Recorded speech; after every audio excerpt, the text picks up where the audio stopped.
बालको अस्पताल में 15 से 18 बछर के लइका मन के कोविड टीकाकरण शुरू हो गए। बालको के मुख्य कार्यकारी अधिकारी और निदेशक श्री अभिजीत पति ह लइका मन बर टीकाकरण अभियान के शुरुआत करिस। टीकाकरण के बाद लइका मन ला श्रीपति के हाथ प्रमाण पत्र वितरित करे गइस। श्रीपति ह लइका मन बर शुरू करे गए अभियान में प्रसन्नता जतात कहिस। बालको परिवार के सदस्य मन के स्वास्थ्य रक्षा प्रबंधन बर महत्वपूर्ण है। श्रीपति ह शुभकामना देवत कहिस टीकाकरण अभियान से लइका मन ला कोरोना वायरस के दुष्प्रभाव से बचाए में मदद मिलही।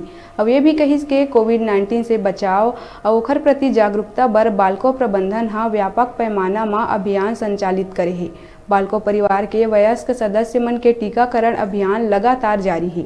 श्रीपति ह कहिस कोविड अप्रोप्रिएट बिहेवियर से ही ये महामारी से बचाव संभव है।